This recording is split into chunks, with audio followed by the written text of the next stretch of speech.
Sejam todos muito bem-vindos à nossa aula de Processos Psicológicos 2. Vamos começar, então, falando sobre o que é inteligência, os modelos psicométricos de inteligência. Eu queria pedir para todo mundo deixar o áudio mutado. Daniel, deixa eu falar só uma coisa. Eu não estou te vendo, mas eu quero te agradecer muito, viu? E, nossa, eu estou muito satisfeita, viu? Que bom, só Olivia. Isso. Que bom. Não podia perder a piada, né? Fico feliz que você está feliz, né? Que bom que você não enxerga com os olhos físicos, mas enxerga com os olhos do coração, né? Com certeza, né? Tem uma frase, agora, né? Tem uma frase que eu gosto muito. Só se vê bem com o coração. O essencial é invisível para os olhos, viu? Uma coisa muito profunda. Quais são os nossos objetivos de aprendizagem?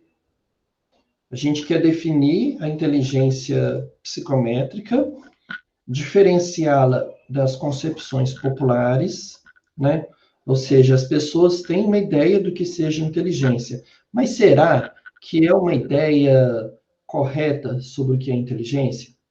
Será que de fato isso é inteligência? Vamos descrever a evolução histórica dos principais modelos psicométricos da inteligência, modelos do Spearman, do Thurston, do Cattell, modelo CHC. Vamos comparar e contrastar as abordagens psicométricas tradicionais com as teorias multidimensionais, como a de Sternberg, e as abordagens biológicas e cognitivas. Tá bom? Então, vamos também identificar e discutir criticamente os principais correlatos sociais da inteligência, como desempenho educacional, sucesso profissional, saúde, tá? E compreender a controvérsia e a importância da pesquisa científica sobre inteligência na sociedade. Tá ok? Bom, gente, eu estou numa outra tela aqui, eu não consigo ficar vendo os pedidos assim tão rápido. Então, se eu demorar a atender, a pessoa tem que pedir de novo para poder entrar. Tá? Vamos lá. Quem dera se as pessoas fossem pontuais, né, gente? Eu tenho que ficar aceitando aqui toda hora. O que é inteligência para você? Aí você pode abrir o seu microfone e me dizer aí o que você acha que é inteligência, né? Dê exemplos de pessoas inteligentes e por quê. Vamos começar. Fala aí para mim. O que você acha que é inteligência? Vamos lá, Estela. Eu acho que é aquilo que você já disse na aula, né? Uma pessoa capaz de tomar boas decisões, decisões saudáveis para a sua vida, né? É isso. Stephanie, para você, o que é inteligência? Pegando o gancho aí da Estela, acho que são pessoas que conseguem fazer boas escolhas e escolhas complexas. Na verdade, resolver problemas complexos. Corrigindo. Acho que isso. Resolver problemas complexos. Ok. Olivia, me dá um exemplo de uma pessoa inteligente. Por que essa pessoa é inteligente? Eu acho que é uma pessoa que tem capacidade, né, de aprender. E eu acho assim, na verdade, a pessoa, além de ser inteligente, ela tem que se esforçar. Porque, às vezes, né, a pessoa é inteligente, mas não faz uso da inteligência. Então, eu acho que é a capacidade de aprender e de se esforçar para aprender. Ok, muito bem. Thaís Bicalho, fala para mim aí.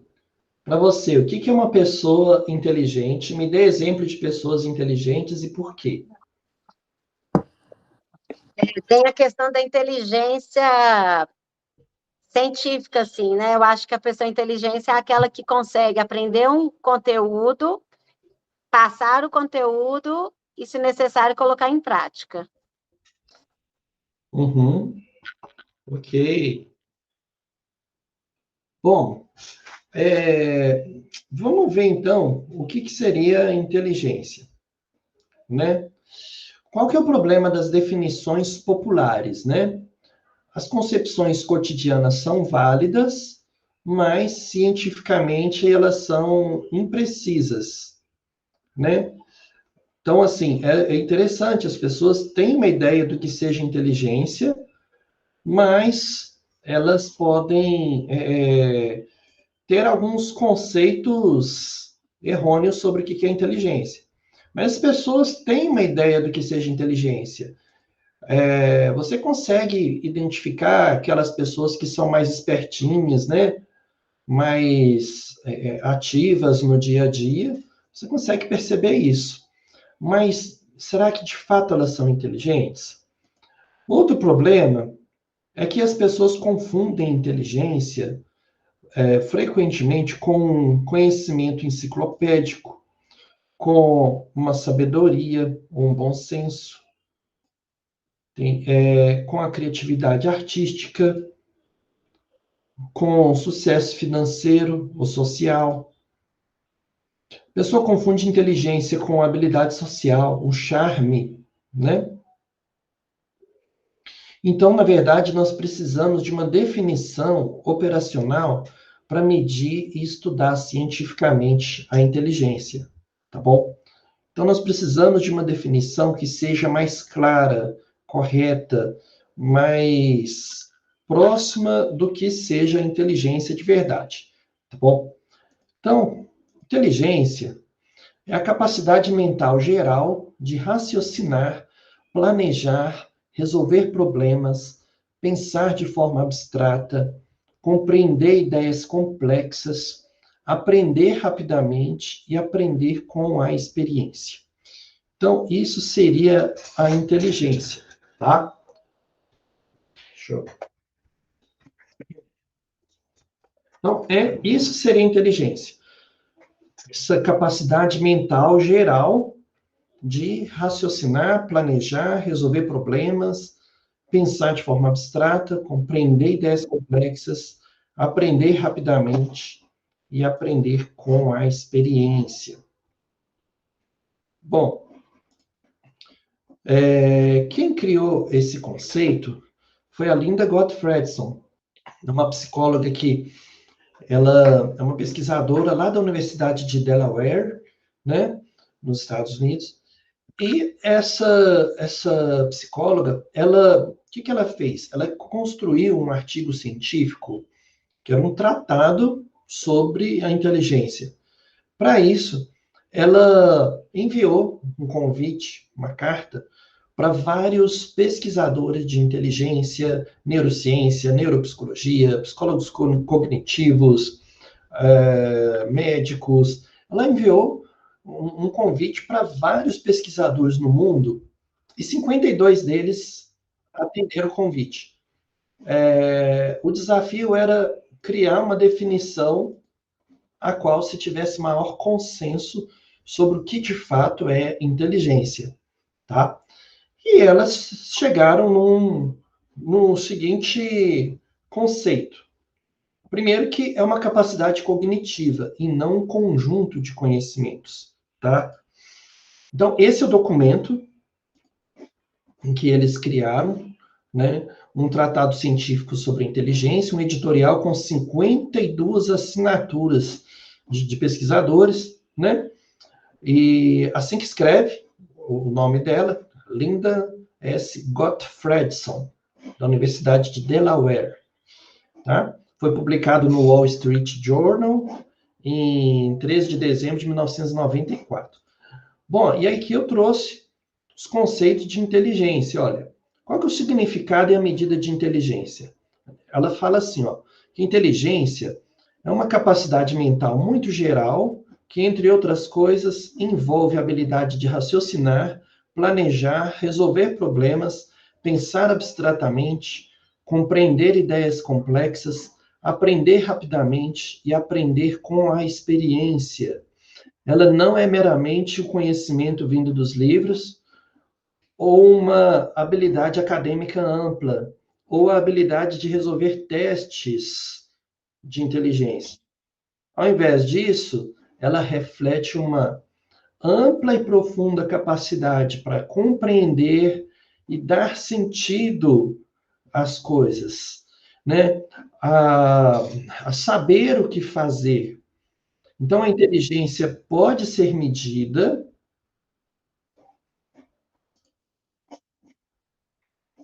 A inteligência pode ser medida, e os testes medem muito bem, e eles são mais eficazes em termos técnicos e válidos, eles são mais eficazes para medir os testes de inteligência. No caso, os testes de inteligência não medem criatividade, não medem caráter, não medem personalidade ou outras diferentes habilidades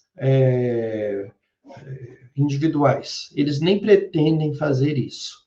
Então, é isso que está dizendo nesse texto, né? E são vários itens. Se vocês quiserem, depois eu mando esse texto integralmente para você, tá? Então, são vários itens. Aqui ela vai falar sobre o papel da genética no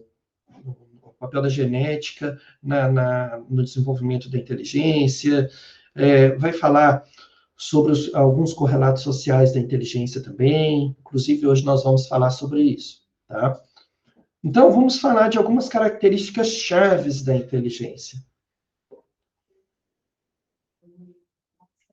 Ela é uma capacidade cognitiva e não um conjunto de conhecimentos. O que isso está dizendo para a gente? Que eu posso ter uma pessoa que ela não teve oportunidade de estudar, mas ser uma pessoa muito inteligente, tá?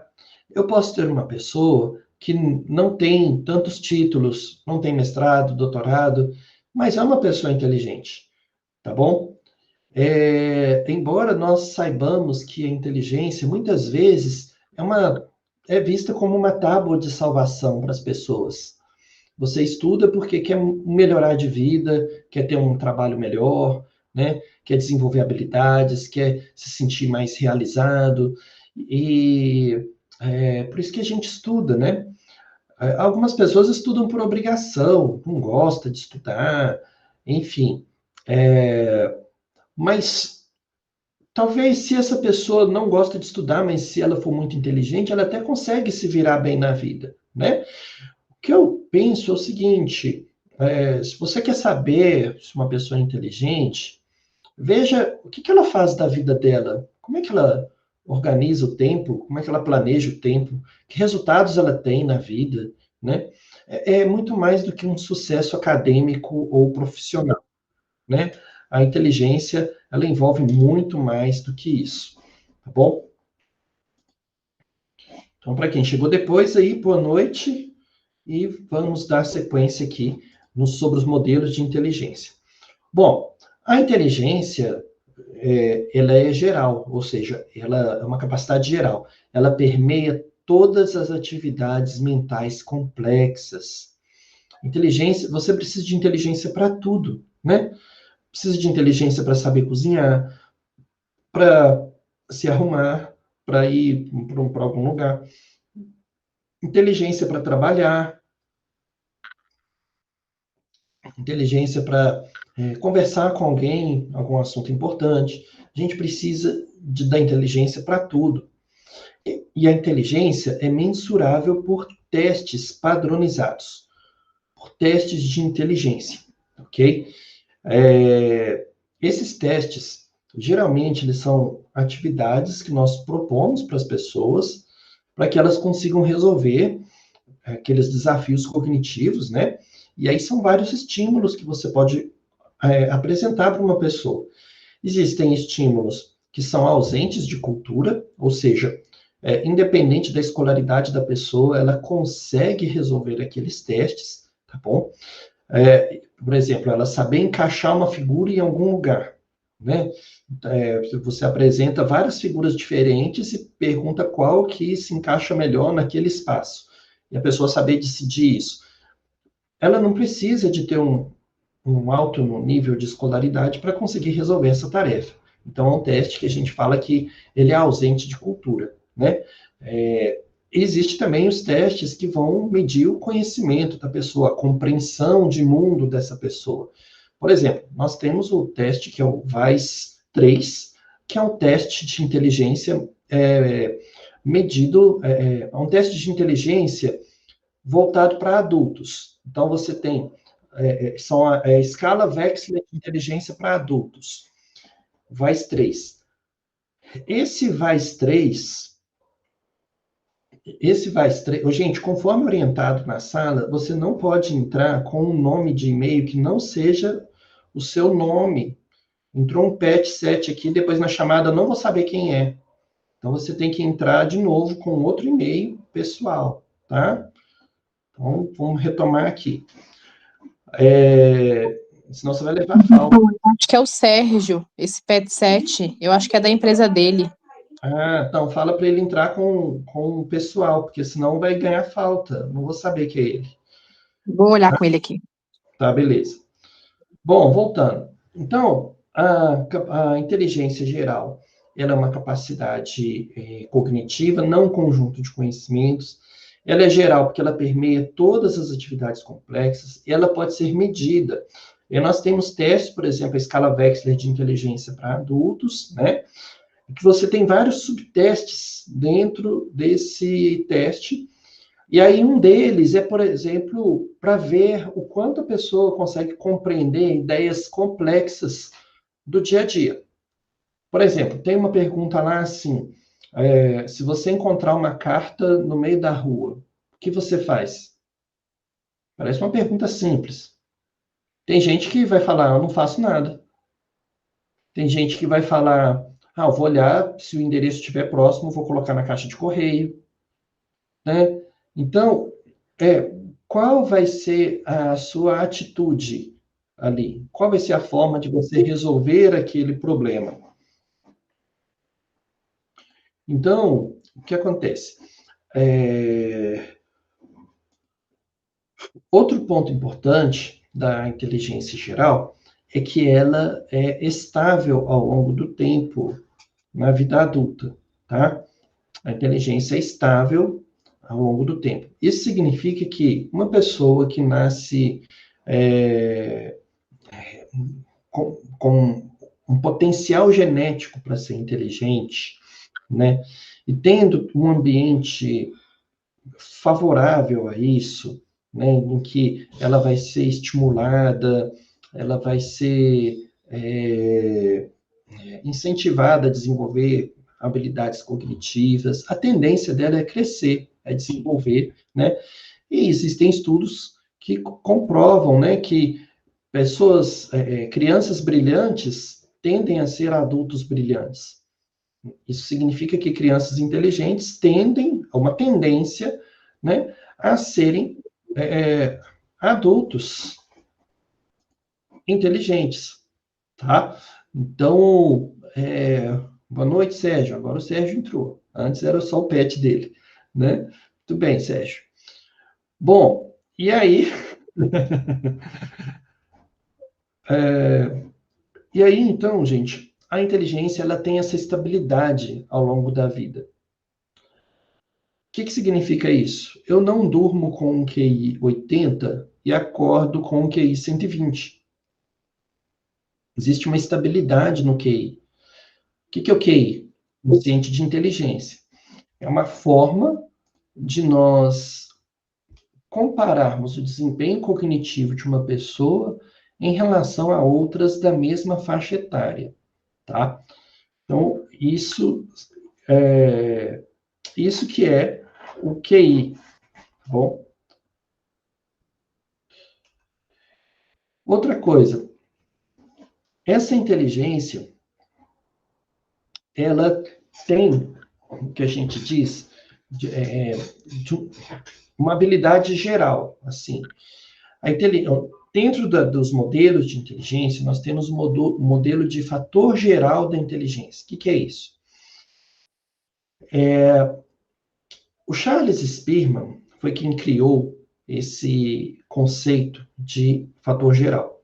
Ele descobriu, estatisticamente, através da análise fatorial, ele descobriu que pessoas que tinham uma tendência a responder bem em um teste psicológico, elas respondiam bem em outros testes também. E ele pesquisou o porquê disso, o que estava por trás disso. E ele chamou essa habilidade comum, né, que faz com que as pessoas consigam se sair bem em provas cognitivas diferentes, né? Se você vai bem num teste de inteligência, vai bem em outros testes de inteligência também. O que está por trás disso? Foi o que ele chamou desse fator G, esse fator geral. Então, por exemplo, pessoas que vão bem em um teste cognitivo, por exemplo, de matemática, tendem a ir bem em outros. Por exemplo, vocabulário, raciocínio lógico, tá? Isso gera uma correlação positiva entre diferentes testes, tá bom? O que seria correlação? Ele traz esse conceito de correlação. A correlação nos mostra qual a direção de qual a direção de proximidade assim de um fenômeno. Então, por exemplo, um irmão gêmeo, a genética dele, né, se ele for da mesma placenta, né, monozigótico, certo? Ele compartilha quase que 100% do material genético com o outro irmão, né? O que isso significa? Que há uma correlação alta do tipo de personalidade, de inteligência, né? Desse irmão gêmeo com outro irmão. Tem uma correlação muito alta, né? Existem outros tipos de correlação. Por exemplo, eu posso tentar medir a correlação entre o tanto que você estuda e o resultado que você tem na prova. Então, quanto mais a pessoa estuda, melhor desempenho ela vai conseguir. Então, existe uma correlação positiva entre o tempo que você gasta estudando e o resultado que você vai ter. Pode ser que essa correlação ela é sempre medida de 0 a 1. 0 a 1, então de 0 a menos 1, né? A correlação positiva é de 0 a 1. Quanto mais próximo de 1, é uma correlação perfeita, tá? Então, na psicologia, você vai ter correlações baixas, moderadas e altas. Uma correlação baixa seria tipo até 0,30, moderada de 0,30 a 0,70 e alta acima de 0,70, né? Seria uma correlação alta. Então, beleza.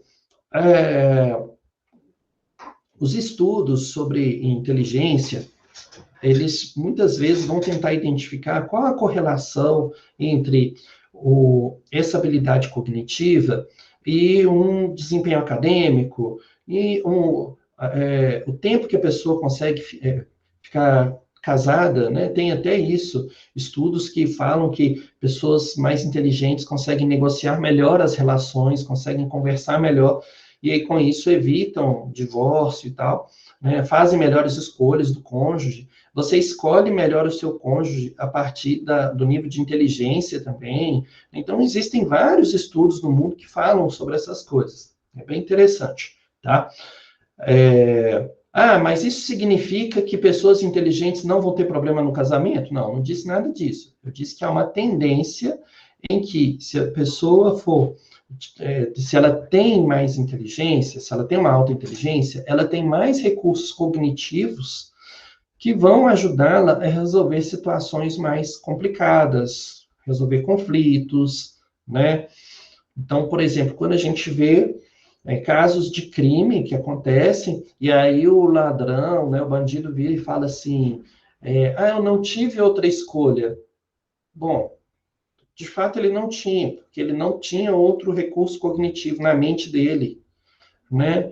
Ele não conseguia pensar de outra forma, provavelmente tinha um baixo QI, né? Tinha uma baixa inteligência, certo? Para não conseguir ter pensado outra forma de resolver o problema dele, a não ser pela agressão, e isso, na verdade, é puramente animal, né?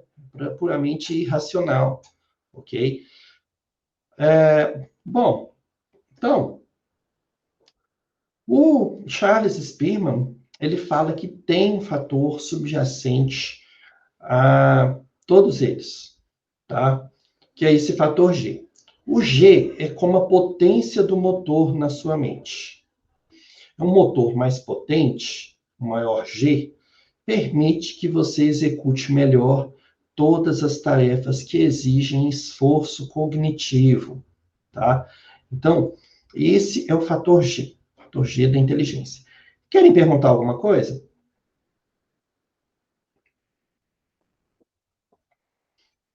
Tá claro o que é o fator G da inteligência? Manda uma palminha aí para eu saber que você está entendendo. Oh, valeu, maravilha. Que bom que você está entendendo. Bom, o modelo do Spearman nós representamos dessa forma, tá? Olivia, eu vou tentar descrever para você a imagem. Tem a letra G no meio e várias letras S em volta. G de fator geral e o S de specific factors, ou seja, fatores específicos. Muitas vezes as pessoas pensam que é simples aumentar o nível de inteligência de uma pessoa, e não é. Para que você consiga aumentar o fator G de alguém, você tem que aumentar várias habilidades cognitivas. São justamente esses fatores específicos, tá? Então, não é tão simples você aumentar a inteligência de alguém. Você consegue um ganho maior de inteligência, principalmente na infância e na adolescência, início da idade adulta. Por quê? Porque o cérebro ainda está em desenvolvimento. Então, a inteligência é mais maleável, ok? Então, você tem esse fator geral da inteligência que se relaciona com esses outros fatores específicos. Então, esse é o modelo bifatorial, ou seja, tem dois fatores. É o fator G e os fatores S. O fator G de inteligência geral e S de específicos, tá bom? Agora eu vou falar com vocês de outro modelo psicométrico de inteligência, que é o modelo de Louis Thurston, dos fatores primários, são as habilidades cognitivas primárias. Olivia, você está conseguindo acompanhar? Olivia Campbell? Vocês estão me ouvindo, gente? Estão me ouvindo bem? Sim. Sim. Ok. Bom, o modelo do Thurston, ele surge após o modelo do Spearman, né? E o Thurston, ele era... Daniel, tô assim, viu? É porque tem hora que o meu microfone não quer ligar. Tranquilo, Olivia, Mas tá eu de tô te boa. escutando bem, tô acompanhando. Então tá, agora nós mudamos o modelo. A gente estava falando do Spearman, agora vamos falar do Thurston, tá bom? E aí eu vou descrever a imagem para você agora, tá? Diferente. Pro Thurston, você não tem um fator geral. Ele discorda do Spearman, apesar de que no final da vida dele ele acabou concordando, né? Fazendo análises estatísticas, viram que todos esses fatores estão correlacionados, sim, e só o fator G poderia explicar isso. Então, no final da vida dele, ele reconheceu, tá? Mas ele cria essa teoria desses 7 fatores primários. Quais são eles? Fluência verbal, compreensão verbal, aptidão numérica, raciocínio espacial, velocidade perceptiva e raciocínio indutivo. Olha só que interessante. Muitos testes psicológicos vão medir alguns desses fatores. Então, você tem teste que vai medir, por exemplo, a fluência verbal. Olha só que interessante. Você tem a fluência verbal e você tem a compreensão verbal. Então, tem pessoas que conseguem se comunicar bem, conseguem falar muito bem, mas têm dificuldade de compreensão. Olha que interessante. Então, você vai ter aquelas pessoas que conseguem se comunicar muito bem, conseguem contar histórias, conseguem dar uma aula, dar uma palestra, tem uma fluência verbal, Mas você tem aquela pessoa que compreende bem, mas também tem aquela pessoa com dificuldade de compreensão, tá? Então, por exemplo, eu já tive alunos assim que tiveram que me perguntar as coisas várias vezes para poder entender. E aí cabe ao professor, claro, né, buscar novas formas de explicar. Isso é até interessante, assim, porque isso é bom para a gente. É um desafio cognitivo, você explicar a mesma coisa de várias formas diferentes. Isso é muito legal, né? E vai ter uma hora que essa pessoa vai entender, né? Espero, né? Espero que ela consiga entender. A gente quer isso, certo? Bom, aqui também a gente vê pessoas que têm uma aptidão numérica. É difícil a gente ser bom em tudo, né? Você é bom em tudo? Conta para mim aí. Desses raciocínios que estão aí, fluência verbal, compreensão verbal, aptidão numérica, raciocínio Eu não sou. espacial. Você é boa em tudo? Eu não. Mas eu acho que eu sou inteligente. Eu também acho. Né? Eu acho. Eu não sou Mas eu não meio. sou bom nisso tudo, não. Eu Não, não acho que sou não. nem de longe. É. E você tá fazendo isso aí, que é ensinar diferente, né? Isso é muito bacana. Faz parte, né? Eu gosto disso. Olha só, raciocínio espacial. Gente, isso aqui é interessante, essa questão desse raciocínio espacial, porque o que acontece? Você vai ter aquela pessoa com dificuldade de organizar o quarto, o guarda-roupa, a gaveta, né? Dificuldade para estacionar. Isso pode ter a ver com o raciocínio espacial. Como você também tem aquela pessoa com uma ótima capacidade aí, né? Um alto nível de capacidade de raciocínio espacial, que essa pessoa consegue se organizar bem, né? Consegue organizar bem o espaço, planejar, enfim, né? E velocidade perceptiva. Aqui nós estamos falando sobre o tempo de reação, o tempo que você consegue perceber as coisas, tá? Então, assim, digamos que você esteja indo por uma estrada e de repente vem um caminhão lá na frente na contramão. O seu tempo de reação, essa velocidade perceptiva, vai determinar se você vai morar no céu de uma vez ou se você vai conseguir desviar desse caminhão, né? Então, esse tempo de reação aí, essa velocidade perceptiva é muito importante. Na cozinha a gente vê muito isso. Quando você está fazendo o seu arroz, feijão, né? Se você distrai e o seu tempo para perceber isso e desligar o fogo, né? Tomar as providências necessárias, né? É fundamental, né? Outra coisa é o raciocínio indutivo, que ele fala, né? Nós sabemos que o raciocínio indutivo é aquele raciocínio que parte de algo que é muito específico e vai para o geral, né? A gente parte de poucas informações e tenta chegar numa conclusão maior, né? Esse seria o raciocínio indutivo. Então, esse é o modelo do Louis Thurston, dos fatores primários, de 1938, tá? O que eu quero que vocês percebam com esses modelos que nós formos falando aqui? Os modelos de inteligência são estratégias, né, que os psicólogos, esses teóricos, utilizaram para explicar a complexidade da inteligência. A inteligência não é uma coisa tão simples, ela tem uma estrutura, ela tem um jeito de se organizar, são várias habilidades que compõem a inteligência, né? Os modelos têm essa intenção de nos ajudar a compreender melhor como que a inteligência funciona, tá? Bom, agora nós vamos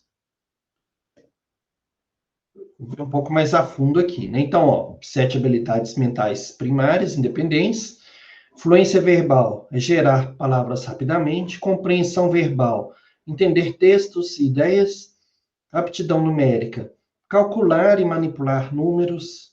Raciocínio espacial é visualizar e manipular objetos mentalmente. Memória associativa, lembrar de pares de itens. Velocidade perceptiva, identificar detalhes rapidamente. Raciocínio indutivo, identificar padrões e regras. Tá? Bom, agora nós vamos passar para outro modelo de inteligência, que é o modelo de Raymond Cattell, modelo de inteligência fluida e cristalizada. Tá? Eu gosto muito desse modelo, porque eu acho muito interessante ele, porque essa inteligência fluida, ela é muito parecida com o próprio fator G. O que seria esse G fluido, né? Esse GF? O que seria o G fluido? Inteligência fluida seria a capacidade de resolver problemas novos, independente de conhecimento prévio. Então, imagine que você está numa ilha, perdido, sem saber o que fazer, mas ali você vai conseguir encontrar uma estratégia para pedir ajuda, para sair dali, né? Então, é um tipo de atitude mental que você não vai encontrar num GPS, num manual, num livro, né, o que você tem que fazer. Você vai precisar de tomar a atitude necessária para resolver esse problema, independente de um conhecimento anterior, tá? Então, a inteligência fluida, na verdade, ela está em todos os lugares, por isso que ela é fluida.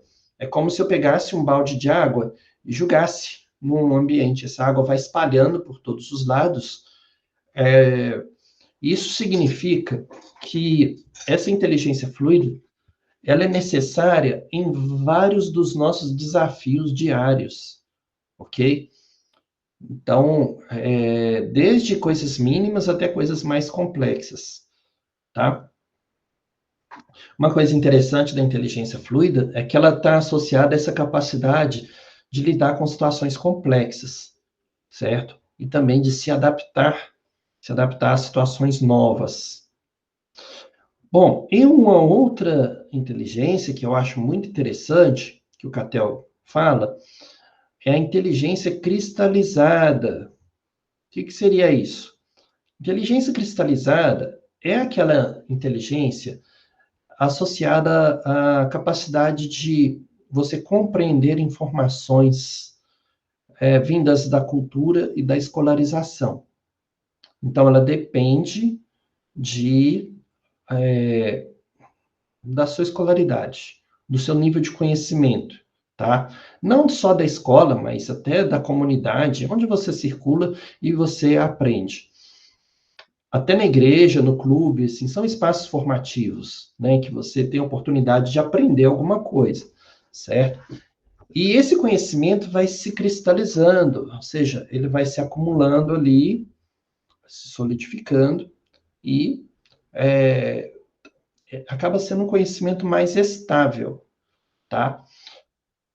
Então, agora é interessante nós pensarmos na linha de desenvolvimento dessas duas inteligências, tá? Então, a inteligência fluida é a capacidade de resolver problemas novos, pensar logicamente, identificar padrões. Inteligência fluida é independente de conhecimento prévio, da educação ou da cultura. Por exemplo, resolver um quebra-cabeça lógico que você nunca viu antes. Mas, em termos de desenvolvimento dessa inteligência, ela tem um declínio. A partir dos 25 a 30 anos, ela cai bastante. Aí você fala assim, socorro, Deus! Pois é. E a inteligência cristalizada, né? O conhecimento adquirido, habilidades verbais, fatos, vocabulário, depende da educação, da cultura, da experiência. Por exemplo, saber o significado das palavras raras ou fatos históricos. Então, se você tem um vocabulário mais sofisticado, certo? Se você tem um vocabulário mais sofisticado, mais complexo, assim, é porque você desenvolveu mais essa inteligência cristalizada, né? Liette, você levantou a mão? Você quer perguntar? Sim, professor. Boa noite a todos. Boa noite. Essa inteligência fluida, a gente consegue, não sei, de alguma forma, prolongar esse declínio? De 25 a 30 anos ele inicia, né? A gente consegue prolongar e ter uma inteligência fluida um pouco mais prolongada mesmo, né? Que seria a palavra. Você quer dizer, assim, para que não haja um declínio tão significativo, né? Rápido, a partir uma forma de proteger mais essa inteligência fluida, não é isso? Exato, na intenção mesmo de proteger e que a gente consiga ter uma prorrogação desse declínio, que não seja a partir dos 25, 30 anos. Existem atividades cognitivas, cerebrais, que a gente consegue fazer isso, essa proteção? Sim, excelente pergunta, excelente, né? Isso é muito boa a sua pergunta mesmo, porque uma forma de você tentar proteger mais a sua inteligência, até não deixar que ela decline tanto, são os desafios cognitivos diários.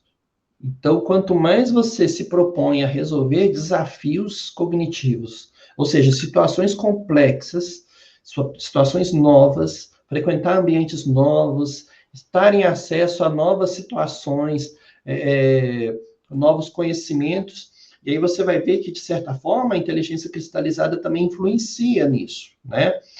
Mas, assim, a diferença é que a inteligência fluida ela é mais genética, tá?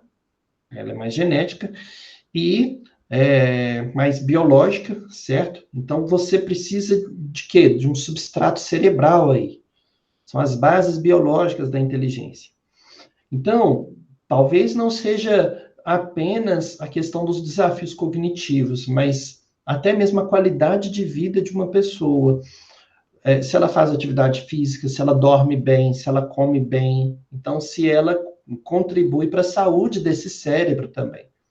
Tá? Viu? Beleza, Liette? Beleza, professor. Obrigada, viu? Mais alguém quer perguntar alguma coisa, gente?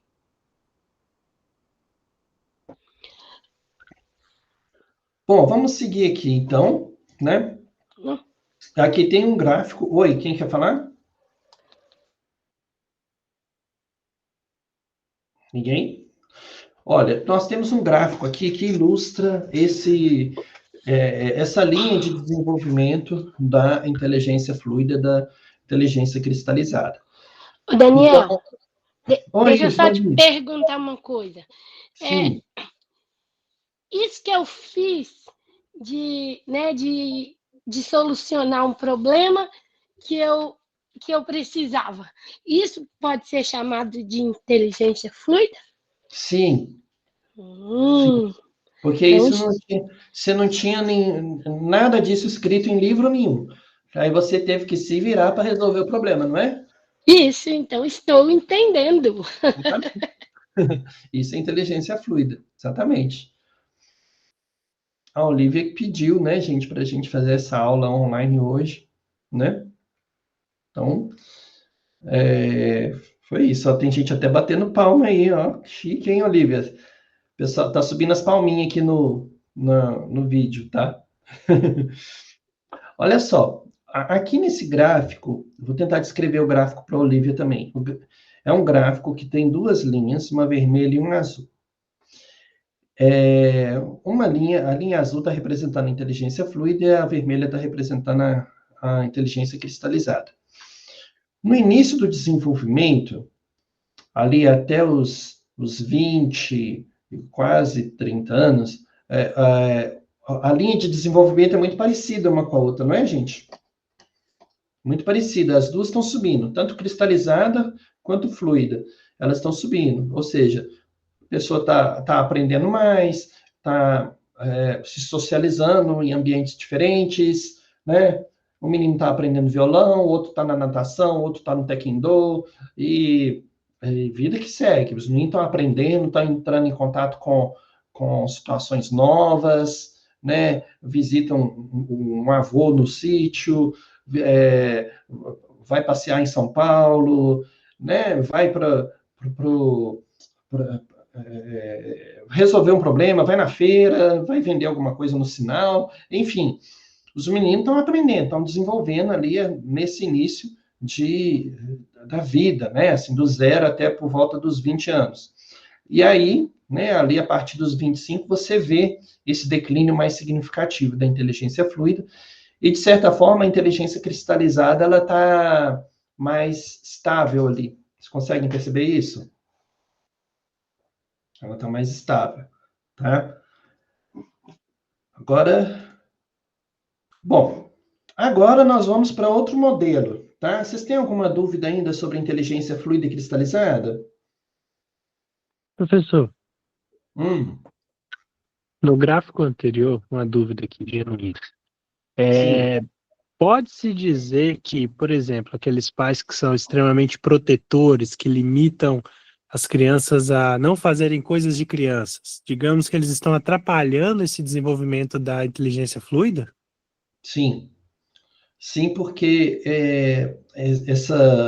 essa criança acaba se privando de desenvolver habilidades tanto físicas quanto mentais que ela teria capacidade. Por conta de uma superproteção, ela nunca vai saber que ela era capaz daquilo, né?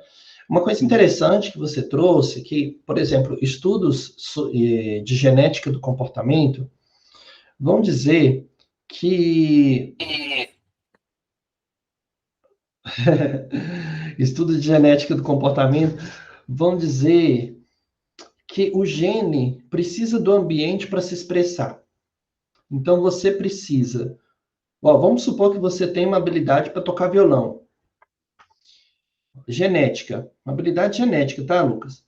Você tem essa capacidade, seu avô tocava sanfona, seu pai tocava violão também, então você tem esse potencial genético para a música. Só que se você nunca pegar num violão, você não vai desenvolver.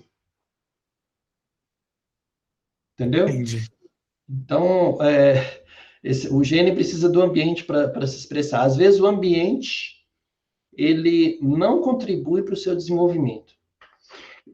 Então, por exemplo, às vezes a menina tem um potencial para leitura. A mãe era professora, o pai também era um intelectual lá, que gostava de ler e tudo, mas se eles não promovem um ambiente rico em leitura para essa criança, ela não vai desenvolver gosto por leitura. Talvez ela seja até comunicativa, consiga contar uma história, assim, fazer uma redação, mas ela poderia fazer muito mais coisas, sabe? E não vai desenvolver, porque o ambiente não contribuiu para isso, tá? E acontece, às vezes, também, assim, da pessoa não saber que tem determinada habilidade. Por exemplo, o caso que eu conheço, de uma menina que foi adotada com 6 meses de idade. A mãe biológica dela sabia costurar, sabia mexer com tricô, com pintura, era uma artista mesmo, ela dançarina, um tanto de coisa. E só que essa mãe morreu, né? E aí essa menina foi adotada. Sem saber de nada, agora com uns 14 anos de idade, ela criou uma curiosidade assim por artesanato, assim que no ambiente atual dela, nada explicaria isso. Nada. Ninguém, assim, desse ambiente natural dela aqui, mexe com artesanato. Essa menina, por conta própria, comprou uma lã nessas lojas de armarinho, assim, comprou umas linhas, fez bolsa, está vendendo bolsa. Ela faz o tricô, sabe? Ela faz umas bolsas de tricô e tal. Gente do céu, a menina de 14 anos fazendo tricô. E ela simplesmente só pode ser explicado pela genética isso. Porque o ambiente atual dela não contribui em nada. Em nada. Então ela acabou descobrindo esse potencial dela. Ela dança, gosta muito de música e desenha, que é uma maravilha. Depois eu posso mandar os desenhos para vocês. vocês verem. É uns desenhos, assim, é uma coisa fora de série. Ela desenha rosto de pessoas, assim, é muito interessante. E nunca fez curso de nada, era apenas uma habilidade genética. Tá? Isso está dentro da inteligência fluida também. Beleza? Obrigado, pessoal. Por nada. Bom, agora nós vamos falar de outro modelo, que é um modelo que tenta sintetizar o modelo do Cattell e avança um pouco mais com John Carroll. Esse John Carroll foi um pesquisador que ele cria esse modelo triárquico, não, um modelo dos três estratos da inteligência, né? Ele escreveu um livro em 1993, um livro muito grosso, assim, a metade desse livro é apenas análise de dados, gente.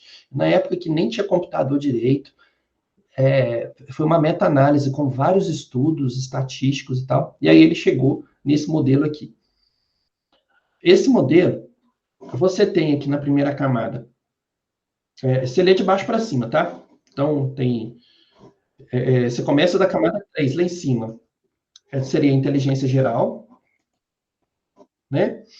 E aí depois você tem as habilidades amplas, inteligência fluida, inteligência cristalizada, capacidade de memória geral e aprendizagem, percepção visual ampla, percepção auditiva ampla, habilidade de recuperar a memória, né? Ampla também, velocidade cognitiva, velocidade de processamento, de tomada de decisão, né? Então, são habilidades amplas. Aí, a partir dessas, vocês têm mais de 60 habilidades nessa análise de dados do Carroll, que seria do extrato 1. Então, deixa eu tentar explicar para a Olivia. Olivia, a gente tem como se fosse um sanduíche aqui, com várias camadas, tá? Na de cima, você tem o fator G. Depois, você tem outras principais no meio. É o seu recheio aqui, do hambúrguer, beleza? E aí, lá embaixo, você tem várias outras habilidades pequenininhas. Tá? Então, esse modelo é a síntese científica atual e fundamenta os testes modernos. Por exemplo, o Weiss e o VISC. Olha só, quando a gente... Deixa eu voltar aqui. Quando a gente pensa no VISC, por exemplo, ele tem uma parte lá em que você avalia o raciocínio abstrato. Então, a pessoa vê umas figuras, aí tem que ver qual que encaixa melhor, em qual lugar, tal. Tá tentando avaliar o raciocínio abstrato. Você também avalia a inteligência cristalizada. Como? Você quer entender a inteligência verbal dessa pessoa. Então, tem testes lá para a pessoa responder questões de comparação, né? Semelhanças, compreensão. Por exemplo, semelhança. Qual a semelhança entre o pneu e a roda? Fala para mim. O pneu e a roda, qual que é a semelhança? Dou-lhe uma, dou-lhe duas. É redondo. Redondo, isso. Né? Beleza. Outra coisa. O que tem em comum o azul e o vermelho? Fala para mim. Cores primárias? São cores primárias. Excelente. Então, ok. Então, você, no teste, a pessoa tem que responder várias questões como essas, né? E além disso, tem, por exemplo, de memória de trabalho. Então, por exemplo, tem compreensão de dígitos. Você fala os dígitos na ordem direta, tipo 1, 2, aí a pessoa tem que repetir 1, 2, né? Ou na ordem inversa. Então, eu falo com a pessoa assim, 9, 7, 8, 5, 3, 2. Aí ela tem que responder o quê? 2, 3, 5, 8, 7, 9. Então, assim, para que ela consiga fazer esse movimento inverso, ela tá manipulando essa informação na mente dela.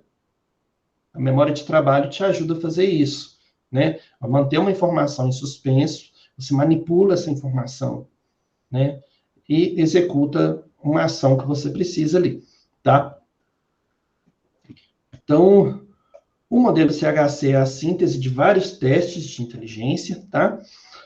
Tem essa estrutura em 3 camadas. Na camada 3, que é o topo, você tem a inteligência geral, que é o fator G. Na camada do meio, são mais ou menos 10 habilidades amplas, né? Você tem inteligência fluida, cristalizada, memória de curto prazo, visualização, processamento auditivo, aprendizagem de longo prazo, velocidade de processamento, tempo de reação, etc., né?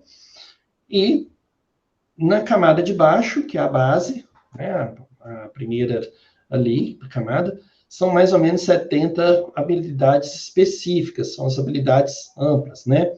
Então, você tem vocabulário, memória de trabalho, raciocínio matemático, etc.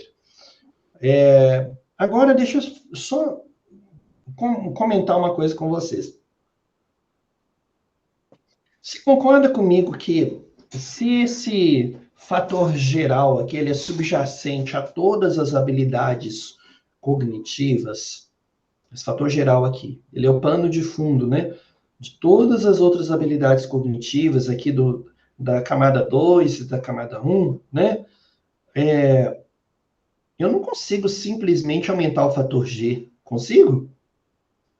Para que eu conseguisse aumentar esse fator G significativamente, consequentemente eu estou aumentando meu QI, né? Eu teria que ter um aumento significativo em cada uma dessas habilidades específicas aqui, ó. Inteligência fluida, cristalizada, velocidade de processamento visual, auditivo, tempo de reação. Eu teria que ter um aumento significativo aqui também.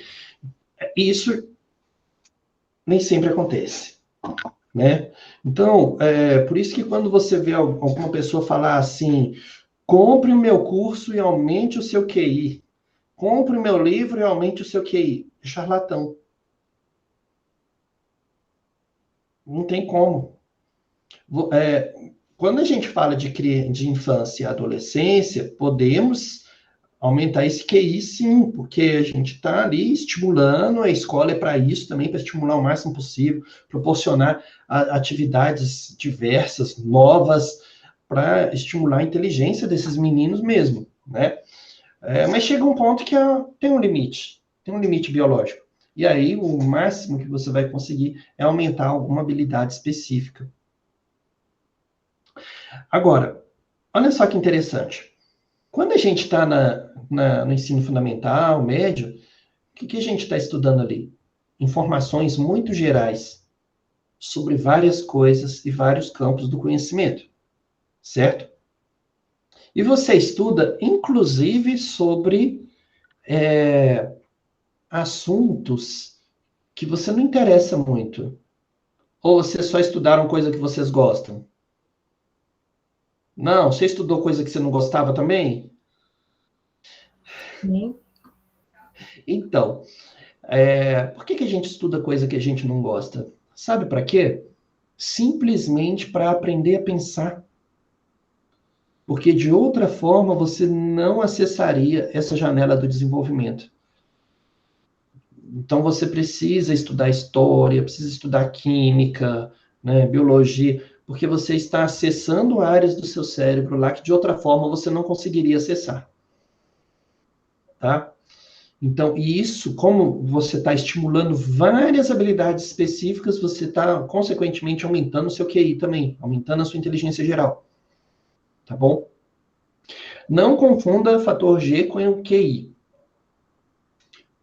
O fator G, o fator geral da inteligência, é essa habilidade cognitiva que faz com que você consiga responder bem um teste e responder bem outros testes também. Ou responder mal um teste e responder mal os outros também. Tá? O fator G é essa capacidade geral que influencia praticamente tudo na nossa vida. Ela é muito ampla, muito complexa. e ela está muito próxima com a inteligência fluida, que é essa capacidade de resolver problemas novos, independente de um conhecimento prévio, tá? Mas o que é o QI? O QI, ele tem a ver com uma medida, assim como peso, altura, metro, quilômetro. O QI te ajuda a ter uma referência sobre o desenvolvimento cognitivo, a habilidade cognitiva de uma pessoa em relação a outras pessoas da mesma faixa etária, tá? Tanto que num teste de inteligência, por exemplo, se eu vou avaliar uma criança com 7 anos, quando eu for corrigir meu teste, eu vou lá no manual e olho a tabela para converter os pontos brutos em percentil e tal. Eu preciso fazer isso considerando a idade dessa criança. Eu não posso comparar a criança de 7 anos com um adolescente de 15. É claro que existem exceções. Bem exceções mesmo. Por exemplo, pessoas com altas habilidades de superdotação, que é o QI acima de 135, né? E aí você vai ter ali uma criança que tem uma idade mental de 15, ou seja, ela consegue responder coisas que o menino de 15 anos consegue. Tá? Pode falar, Stephanie. Daniel, só uma dúvida. Quando você mencionou o fator G, é correto eu afirmar que quanto maior o fator G de uma pessoa, maiores serão as habilidades que promovem a inteligência dela? Sim. É correto essa afirmativa? Sim, tá certo. Tá. É isso mesmo. Muito bem. Obrigada. Nada. Ok? Bom, Bom, agora nós vamos falar de outras abordagens alternativas, são as teorias multidimensionais, tá? Eu queria falar da teoria triárquica de Sternberg. Eu acho legal o Robert Sternberg, ele inclusive tem um livro de psicologia cognitiva, vocês já devem ter visto na biblioteca sobre ele, né? Mas o Sternberg gosta muito de elaborar teorias assim, triárquicas, né? Ele vai falar aqui da teoria triárquica da inteligência, mas tem também a teoria triárquica do amor também, depois você pesquisa aí para entender, né? Que ele fala da paixão, da intimidade e do compromisso. É bem interessante. Tem pessoas que têm paixão, mas não têm intimidade. Outras têm intimidade, mas não têm compromisso. E ele discute isso na teoria dele. É bem interessante, tá? Bom, quais são os 3 tipos de inteligência que o Robert Sternberg coloca? Ele fala da inteligência analítica, da inteligência criativa e da inteligência prática, tá? O que seria inteligência analítica? Seria você conseguir resolver problemas acadêmicos, né? Seria, por exemplo, aquilo que os testes medem, né? Tem muito a ver com esse raciocínio lógico, certo? O que seria a inteligência criativa? Inteligência criativa tem a ver com o nosso pensamento divergente. O que é isso? Pensamento convergente é aquele pensamento padrão, todo mundo pensa igual, né? O pensamento divergente, ele consegue propor uma alternativa nova, diferente de tudo que alguém já pensou. Isso aqui é bem interessante, né? Então, você tem inteligência criativa, que é gerar ideias novas e adaptar-se a situações novas, e tem também inteligência prática, que é o saber fazer, lidar com problemas do dia a dia, adaptar-se ao ambiente. Bom, essa teoria foi criticada pela Linda Gottfredson, que é aquela que fez aquele documento assinado por 52 pesquisadores explicando o que é inteligência, né? Por que ela critica esse modelo do Sternberg? Ela acha que a inteligência prática não é independente do fator G, né? E corre-se o risco dele estar criando uma nova teoria para algo que já existe, já está aí, né? Pessoas com alto G aprendem mais rápido também as habilidades práticas. Então, uma pessoa que tem uma alta capacidade cognitiva, né, um alto fator G, também vai aprender habilidades práticas com mais facilidade, né? E ela também diz que o fator G continua sendo o melhor preditor único do sucesso na vida real, incluindo no trabalho e na vida cotidiana. Por que a inteligência geral seria o melhor preditor de sucesso na vida real, tanto no trabalho quanto na vida, nos relacionamentos, etc. Por que isso?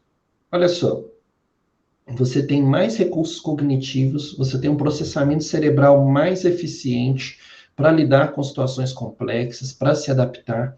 E se, por exemplo, você está no ambiente, aquele ambiente não faz bem para você, ou você transforma esse ambiente, ou você sai fora dele. Então, a inteligência geral, ela é preditora. O que seria isso? Preditora, né? Ela prediz, é como se fosse uma profecia, né? A ideia é de que você é lançado para o futuro, né? E nesse futuro, você vai ter um bom desempenho acadêmico, profissional, a partir da sua inteligência, tá? Stephanie, você está com a mãozinha levantada? Quer falar de novo? Não, desculpa, porque não saiu. Deixa eu tirar aqui. Obrigada. Nada, beleza. Bom, então, essa teoria do Sternberg amplia a visão sobre inteligência, mas não substitui o poder explicativo do fator G, tá?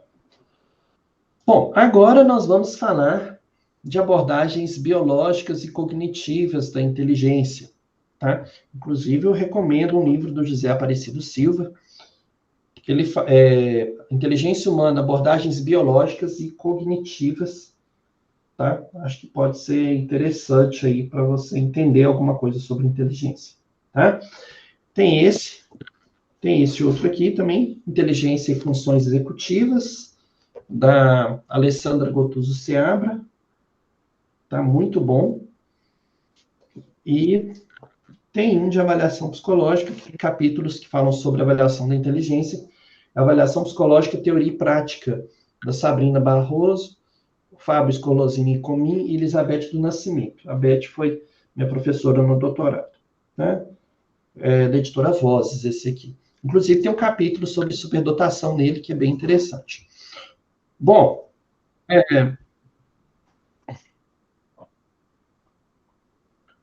seguindo aqui, né? Então, vamos falar dessas abordagens biológicas e cognitivas da inteligência. As abordagens biológicas buscam as bases físicas, as bases fisiológicas da inteligência. Então, olha só que interessante, né? Sobre o cérebro.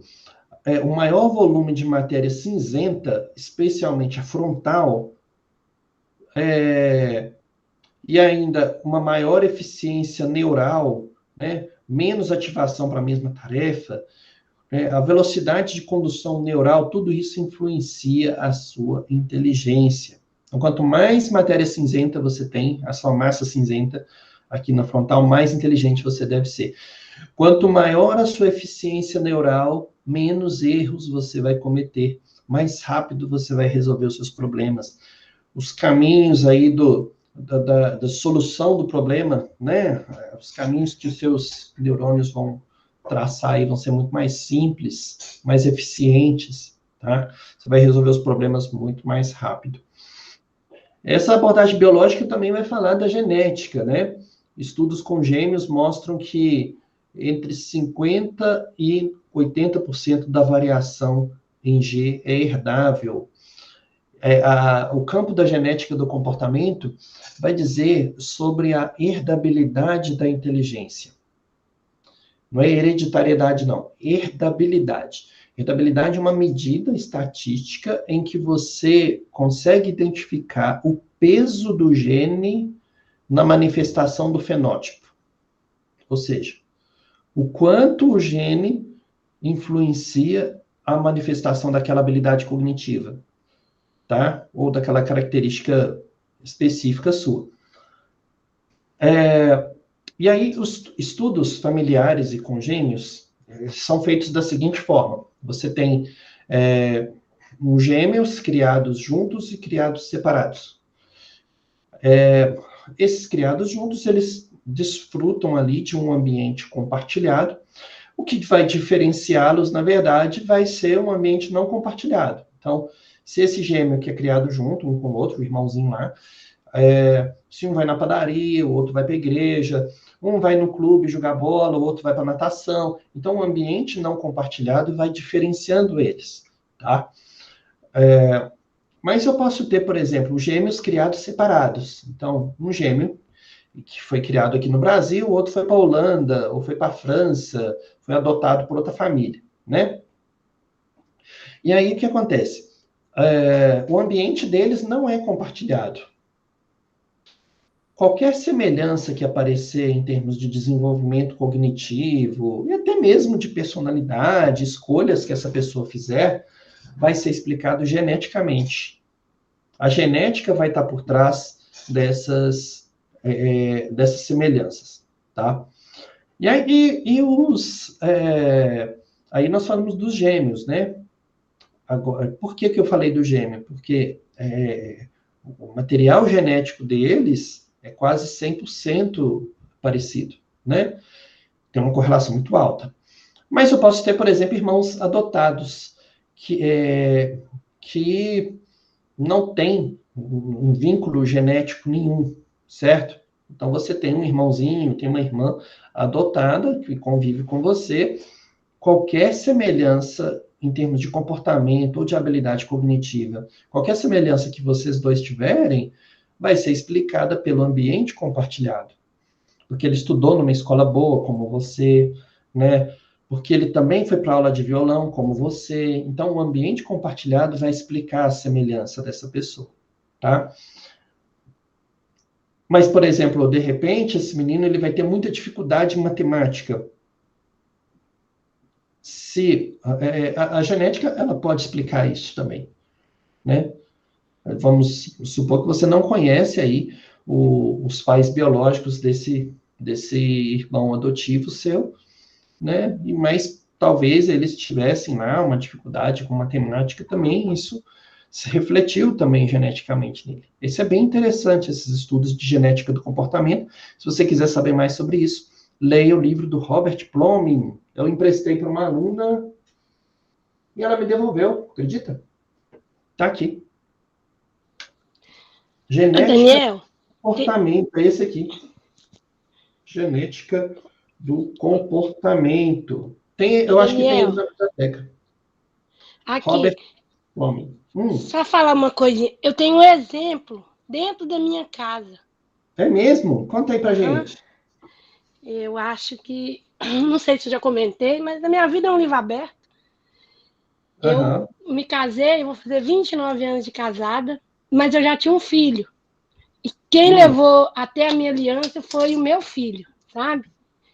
E é isso, né? Só para explicar. E eu tenho outro filho que é do meu marido. Pois o meu marido, ele pagou, registrou meu filho como filho legítimo. E o meu filho mais velho é o que parece com o meu marido. Eles são, assim, praticamente idênticos. Todo mundo fala, mentira, ele é filho dele, sim. E não é. Mas ele chama de pai, mas eu tô falando assim, porque o filho dele mesmo já parece comigo. E o outro Mas é com ele. você trouxe uma coisa interessante, que é do jeito de ser, né? Então, provável que esse ambiente compartilhado aí influenciou nisso, né? Pois é, por isso que eu quis relatar. Muito legal, legal. Obrigado, viu, Olivia? Muito bem. Bom, então nós vimos aqui sobre as abordagens biológicas. Existem também as abordagens cognitivas, que estudam os processos mentais que compõem a inteligência. Por exemplo, estuda sobre a memória de trabalho, que é a capacidade de manter e manipular informações mentalmente. A memória de trabalho está muito ligada ao fator G, muito ligada, tá? Então, quando você aplica um teste de inteligência que tem também uma atividade de memória de trabalho para essa pessoa resolver, você tem uma avaliação, assim, muito boa, assim, muito mais completa, né? porque você vai estar se aproximando ao máximo desse fator G. Nenhum teste consegue medir tudo, tá, gente? Às vezes o teste consegue medir uma parte da inteligência, até por isso que, muitas vezes, a gente não pode usar um teste só para poder fazer uma avaliação psicológica, tá? Uma outra questão aqui, um outro aspecto é a velocidade de processamento cerebral. Quão mais rápido o cérebro processa as informações simples. Então, essas abordagens cognitivas estudam sobre a velocidade de processamento cerebral, tá? E também o controle executivo, né? As funções executivas. Inclusive, esse livro que eu indiquei para vocês fala das funções executivas. Tá vendo aí? Inteligência e funções executivas. Avanços e desafios para avaliação neuropsicológica, tá? O controle executivo, a função executiva é a habilidade de planejar, inibir respostas automáticas, mudar de estratégia, tá? A função executiva, ela te ajuda, por exemplo, ela te ajuda a adiar gratificação. Como assim? Ela faz com que você não entre numa dívida, por exemplo. Você espera ter o dinheiro para poder comprar, né? Então, você adiou uma gratificação. Você esperou para poder comprar alguma coisa, né? Adiar a gratificação. Isso a inteligência executiva ajuda nisso, né? A função executiva. Então, essas abordagens complementam a psicometria. Elas explicam como e por que o G existe e varia entre os indivíduos. Então, nós estamos falando da inteligência psicométrica, né, gente? Aquela inteligência que a gente consegue medir através dos testes psicológicos, tá? Bom, e por que tanta controvérsia, tá? A pesquisa sobre inteligência é frequentemente mal interpretada ou politizada.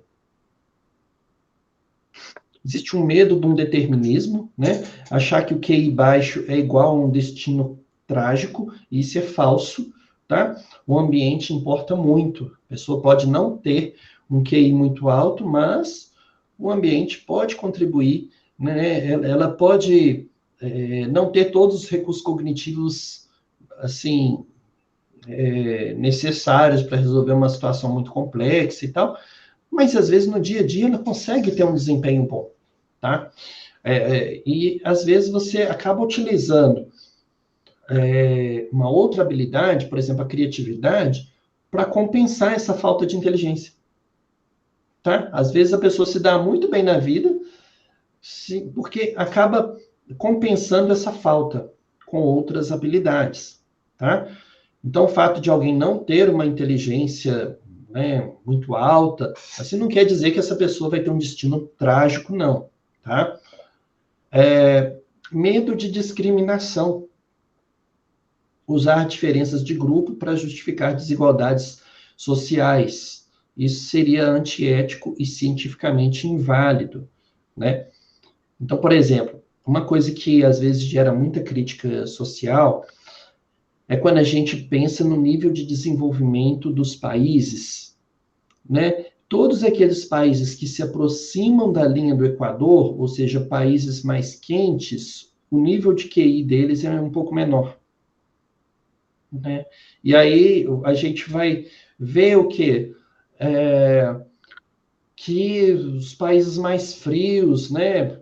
Noruega, Finlândia, certo? Eles sempre vão ter um QI mais alto. Mas a gente tem que pensar também na cultura, né? No ambiente lá, que às vezes está nevando lá fora. O que ele tem para fazer? Ele vai estudar.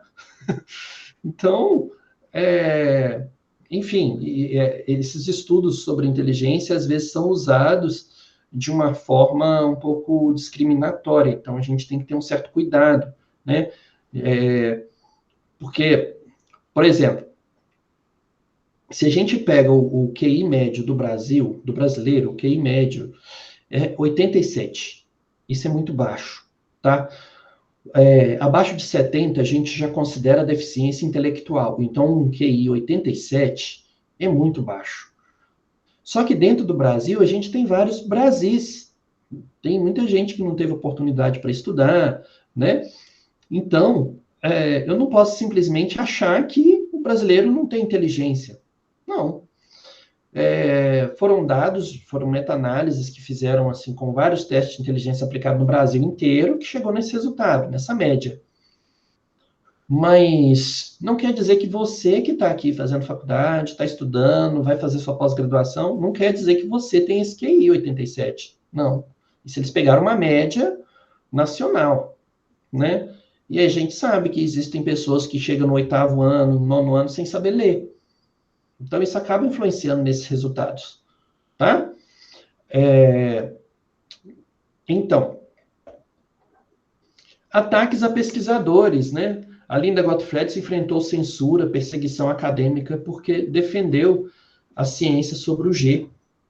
Então, o que acontece? Ela descobriu, por exemplo, que a inteligência geral é um fator protetivo contra a violência. Isso gera muita controvérsia, porque logo vão falar assim que, não, mas os psicopatas, eles são muito inteligentes e tal. Sim, mas só que ele vai usar essa inteligência para o mal, né? Vamos dizer assim. A questão é que o fato é que a inteligência geral é uma vantagem cognitiva em relação a outras pessoas. Se você tem uma alta inteligência, você vai conseguir se adaptar melhor ao ambiente, vai conseguir lidar melhor com a complexidade, vai resolver os problemas mais rápido, vai cometer menos erros, tá? Então, essa é a ideia de inteligência, tá bom?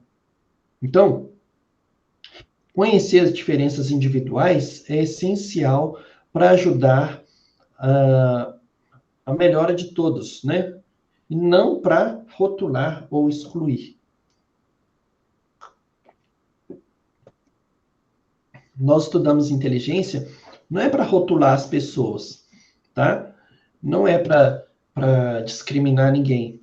Fulano é mais burro. Não. Não é para isso que a gente estuda inteligência. A gente quer entender as forças e as fraquezas de uma pessoa justamente para fazer uma intervenção para ajudar ela a desenvolver, tá? E aí vamos falar dos correlatos sociais da inteligência. Por que falar do G é importante? Por que falar do fator G, do fator geral da inteligência, é importante? Olha só. O fator G não é apenas um número de teste ou um artefato estatístico. Ele tem consequências práticas e profundas na vida das pessoas.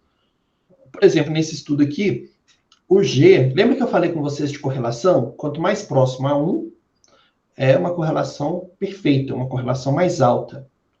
Então, aqui, o G teve uma correlação muito alta, né, de 0,96, muito alta com o raciocínio, capacidade de raciocinar.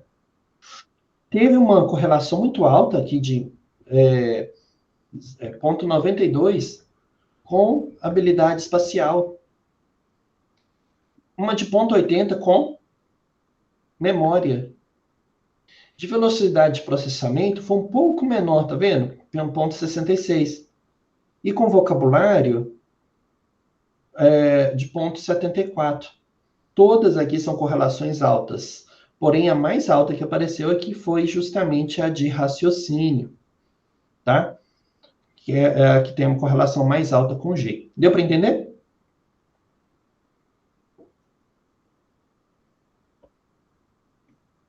Bom, falando aqui do correlato 1, de educação, tá? O G, o fator G, é o melhor preditor individual do desempenho acadêmico. Ele tem uma correlação com notas de aproximadamente de 0,50 até 0,70, ou seja, muito perto de 1. É uma correlação alta, uma correlação significativa, tá? Então, quanto maior a inteligência da pessoa, melhor desempenho acadêmico ela vai ter. Esses dados, eles acabaram sendo replicados em estudos bem interessantes sobre o PISA. O PISA é como se fosse o nosso Enem aqui, só que aplicado em adolescentes lá dos Estados Unidos, Europa, a um exame internacional aí, chama PISA. Fizeram um estudo comparando os resultados das pessoas, de um grupo de alunos, né? Uma amostra grande de alunos, que fez o PISA e comparou com resultados de inteligência deles, e deu uma correlação altíssima. Ou seja, as pessoas que foram bem nos testes de inteligência também foram bem no PISA. Na verdade, é até mais barato você aplicar o teste de inteligência na pessoa do que fazer um exame internacional. Né? Mas isso foi uma das evidências assim, que sustenta isso, de que quanto maior a sua inteligência, melhor vai ser o seu desempenho acadêmico. Tá? Isso explica porque algumas pessoas aprendem rápido e com menos esforço. Aprendem mais rápido e com menos esforço. Isso não substitui a motivação, o esforço, mas facilita o aprendizado. Gente, olha só que interessante. A inteligência não diz tudo sobre a vida de uma pessoa, tá? Então, a inteligência contribui muito para o seu desenvolvimento, para o seu desempenho acadêmico, profissional, mas a inteligência não é tudo. Não adianta você ser inteligente e ser acomodado, sem motivação, sem responsabilidade, tá? E são fatores de personalidade. Então, você vê que a personalidade pode influenciar, a motivação pode influenciar também o seu desempenho acadêmico e profissional, tá? E eu lembrei de um livro aqui da Angela Duckworth, que ele chama Garra, um livro que chama Garra. Você consegue baixar ele no Kindle, né, no aplicativo do Kindle aí. Mas esse livro é muito interessante. Essa pesquisadora queria entender por que muitas pessoas que entram na faculdade de Harvard acabavam desistindo no meio do processo, no meio do caminho, antes de formar. E isso em vários níveis, graduação, pós-graduação, doutorado, né? Muita gente desistia. Não era por falta de inteligência, eles eram, sim, muito inteligentes. Para entrar em Harvard, tem que ser muito inteligente, né? Mas o livro chama Garra, gente. Ela descobriu que a garra, ou seja, a perseverança, não desistir, isso foi significativamente importante para que as pessoas conseguissem concluir o curso lá, tá? Então, a garra é muito importante. Bom, esse é o correlato 1. O segundo correlato que eu quero falar para vocês é o de trabalho e carreira. O G prediz sucesso profissional, especialmente em trabalhos complexos. Isso significa que, se você está executando uma função muito básica, assim, que não exige tanto raciocínio, você não está utilizando a totalidade da sua capacidade cognitiva. Então, isso não diferencia você de uma outra pessoa. Deixa eu dar um exemplo. Vamos supor que você trabalha num supermercado, tá? Você trabalha no supermercado, na reposição de mercadoria. É muito simples, tá? Eu não estou dizendo que não é um trabalho pesado. Eu falo que não exige tanto da cognição. Você vai organizar prateleiras ali, as gôndolas, né? Isso não te desafia tanto cognitivamente. Então, vamos supor que você já tem um curso superior de enfermagem, fisioterapia, direito, né? E você está trabalhando ali nesse supermercado. Você não está sendo desafiada cognitivamente. Isso pode causar o quê? Uma desmotivação. Por isso que em processos de recrutamento e seleção, às vezes a pessoa fala assim, eu aceito qualquer coisa, né? Até faxina, até auxiliar de padaria, qualquer coisa. A pessoa está precisando muito trabalhar. Tá bom, ela pode até começar a trabalhar ali, mas pelo fato dela não se sentir desafiada cognitivamente, ou seja, ela não vai estar usando toda a capacidade do fator G dela, o que vai acontecer?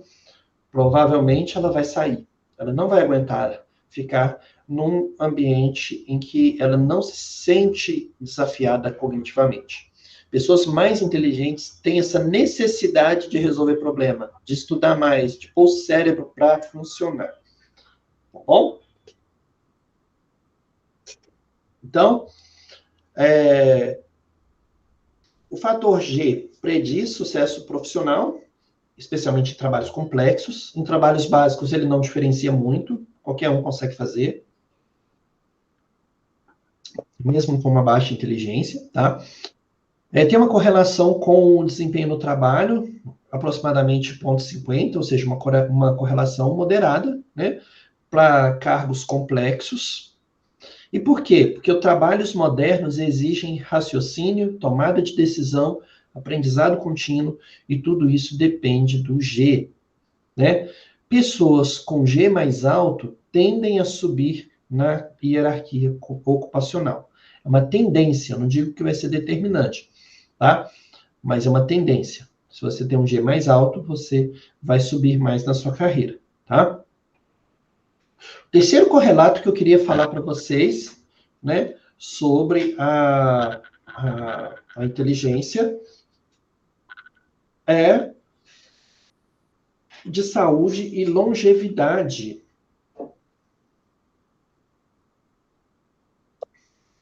Olha que interessante. Pessoas com G mais alto vivem mais e têm melhor saúde. E tem uma correlação com mortalidade negativa. O que é uma correlação negativa? Ela é inversamente proporcional, né? Então, aqui, ó, negativa de 0,2 a 0,3, né? Quanto maior o G, menor a chance de morrer cedo. Olha que interessante, né? Quanto maior for a sua inteligência, menor a chance você vai ter de morrer cedo. Então, como é que é isso? Olha só, uma pessoa mais inteligente compreende melhor as instruções médicas, adota hábitos de vida mais saudáveis, por exemplo, não fumam, fazem exercícios, tá? Escolhem ambientes mais seguros e saudáveis, navegam melhor no complexo sistema de saúde, né? Então, o G pode ser o fator causal fundamental por trás das desigualdades sociais em saúde. Olha que coisa. Então, o fato de você ter, por exemplo, pessoas que não se alimentam direito, não cuidam bem da saúde, isso pode ter a ver com um baixo nível de inteligência. E aí, se você conhece alguém que faz isso, por favor, não use isso para falar que ela não é inteligente, senão vocês complicam a minha vida aqui, tá bom? Mas vamos cuidar da saúde, né, gente? Vamos cuidar da saúde, por favor, tá? Vai alimentar direito, para de inventar comportamento de risco, senão você vai lembrar dessa aula na hora, vai falar assim, nossa, o professor falou que eu não sou inteligente, não. Pois é. Bom, tem outros correlatos sociais também, né? Por exemplo,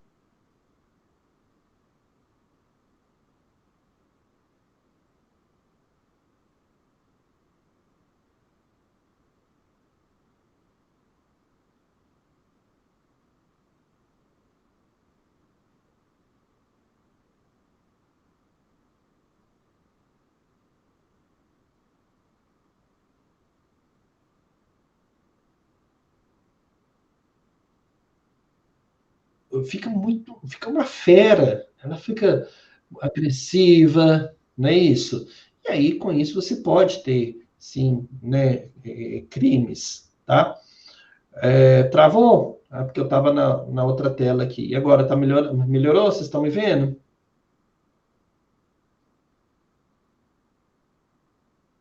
Sim, está certinho agora? Olha só, vou repetir então. Essa correlação negativa com o crime, isso aqui é muito interessante, porque pessoas que não têm tantos recursos cognitivos necessários para poder resolver situações do dia a dia, elas podem acabar escolhendo um caminho de violência, de agressividade, né? Então a pessoa trata o outro com desrespeito, enfrenta, xinga, né? Então leva uma fechada no trânsito, aí quer perseguir o cara, quer xingar, quer enfrentar, xingar a mãe dele, né? Então, são pessoas com baixo nível de inteligência, sabe? Essa baixa inteligência pode explicar esse tipo de comportamento. Por quê? Porque ele não tem outro recurso cognitivo, né, para poder resolver aquele problema. Ele resolve com base no que os animais faziam, né, o que os animais fazem mesmo, né, com agressividade, dando chifrada um no outro, batendo cabeça mesmo, né? Então, você pode ver que a inteligência, ela é um fator de proteção, tá? Você ser inteligente faz com que você não entre em confrontos que você não precisa entrar, certo? Tem também a participação cívica, né? Pessoas com um G mais alto votam mais, acompanham política, participam de associações, participam das decisões da comunidade, né? Tem uma correlação interessante também com a satisfação com a vida, né? Correlação positiva moderada. Ter mais recursos e controle sobre a vida leva a mais satisfação. Olha que interessante, né? Se você não está preocupado com dívida, com problemas da sociedade, sei lá. O fato é que uma pessoa mais inteligente, ela vai conseguir, por exemplo, ser mais agradecida pelas coisas que tem, né? Ter um nível de agradecimento maior, sabe? Vai ser uma pessoa mais feliz. Acidentes. Pessoa com G mais baixo sofrem mais acidentes. Olha que coisa, gente. Pessoas com o G mais baixo sofrem mais acidentes. Olha que coisa, né? Inclusive fatais. Lidar com máquinas, ambientes complexos, exige um G. Então, olha só. Você vai ter, por exemplo, aquele profissional da construção civil que vai pendurar numa janela para poder rebocar uma parede, enfim, sem equipamento nenhum de proteção, né? Eu vi um vídeo uma vez de uma pessoa que era um pedreiro, né? Não sei se era pedreiro ou servente de pedreiro, que ele estava quebrando um telhado, né? Aliás, quebrando uma laje. Só que ele estava do lado de dentro da laje, que ia cair. E, de fato, ele caiu junto com a laje que ele quebrou, né? É simplesmente uma demonstração de uma baixa inteligência. A inteligência psicométrica é essa capacidade mental geral de raciocinar, aprender e resolver problemas, tá? Os modelos evoluíram, os modelos de inteligência. Então, você tem o modelo do Spearman, que é o fator G, o modelo do Thurston, que é o das habilidades mentais primárias, o modelo do Cattell, que é o da inteligência fluida e cristalizada, e o modelo CHC, que é o Cattell-Horn-Carroll, né? Que é o modelo atual, mais aceito atualmente, é o modelo CHC, tá? Temos abordagens complementares da inteligência também, viu? Que são as abordagens biológicas, né, que vão estudar o cérebro, os genes, as abordagens cognitivas, que vão estudar os processos mentais e explicam como o G funciona, tá? O fator G é poderoso, é o melhor preditor único de sucesso na educação, no trabalho e até na saúde e longevidade, tá? A ética é crucial, é muito importante conhecer as diferenças. As pessoas são diferentes intelectualmente, tá? Existem diferenças individuais em desempenho acadêmico, profissional, né? E conhecer essas diferenças é para a gente ajudar essas pessoas, não para discriminar ninguém, tá bom? Então, voltando à nossa atividade inicial, eu pedi para vocês definirem o que era inteligência, né? Eu queria que você comparasse, então, a sua definição inicial com o que você aprendeu, como que a aula de hoje mudou ou aprofundou a sua compreensão sobre o que é inteligência e quais são as implicações éticas e sociais de tudo isso. Vamos lá, microfone aberto, câmera aberta, fala para mim aí. O que você achou dessa aula e o que você entendeu sobre inteligência, se mudou muito, o que você achava sobre inteligência e o que você acha agora que é inteligência? Peraí. Ô, Daniel, deixa eu te fazer uma pergunta também. Sim. Você acha que tem a ver com a inteligência quando a pessoa, né, no meu caso de mim, precisa mais? Porque, assim, As pessoas, né, da sala estão aí vendo o slide que você colocou, né? Uhum. E eu não. Então, assim, não, eu brinquei que eu sou inteligente, mas não é isso, não. Na verdade, é que eu preciso exercitar isso. Eu acho que mais... Acho não. Eu tenho certeza de que mais do que todo mundo. Então, assim, a diferença de eu e da Ana, Tadinha, é uma coisa, assim, é inexplicável. Uhum. Né? Somos dos mesmos pais, convivemos no mesmo ambiente. Então, assim, Uhum. e ela não consegue, mas não consegue mesmo, tadinha. E a Uhum. melhor pessoa que eu conheço na face da Terra. Mas Então, não, ela tem não coisas que tem você aquela... consegue e tem coisas que ela não consegue, né? A maioria das coisas, eu Uhum. consigo e ela não. Aí, igual eu Uhum. falei para ela, Ana, às vezes seja por isso, porque eu, como eu não estou vendo, eu preciso trabalhar a minha escuta, eu preciso trabalhar bem, sabe, juntar as palavras, eu preciso... E tanto que, assim, eu aprendo o que eu tenho que aprender na sala. Eu não sou de estudar. Uhum. Esse talvez seja um defeito. Mas também porque eu não vejo necessidade. Uhum. Sabe, assim, eu posso dar uma olhadinha antes da prova, mas é aquela coisa muito superficial. Porque Uhum. se eu não aprendi na aula, eu não aprendo depois também, não. Uhum. E você considera que você aprendeu hoje, Olivia? Muito, muito, muito, muito. É por Que isso que bom. eu tô te falando, assim, Aham. todo mundo aqui olhou muito para esses slides. Eu tenho certeza que usa a visão e tem que usar. Uhum. Só que eu tenho também que ter consciência. Eu não tenho isso. E aí me lamentar vai resolver? Não vai, eu tenho que procurar outros meios. E o meio que eu tenho é esse, é de prestar atenção, é de, Uhum. sabe, pelo menos tentar, e na maioria das vezes eu consigo, que as Uhum. coisas fixem na minha cabeça, na minha mente. Escutar, né? Escutar bem. Escutar muito, muito, não É, é pouco, não, é deixa muito. deixa eu retomar a sua pergunta inicial, porque depois você comentou algumas coisas a mais, mas sua pergunta inicial foi se você precisava ter mais inteligência para poder conseguir dar conta disso tudo. Uma coisa que eu acho que você acabou desenvolvendo bastante, inclusive por causa da neuroplasticidade, né, é a memória de trabalho.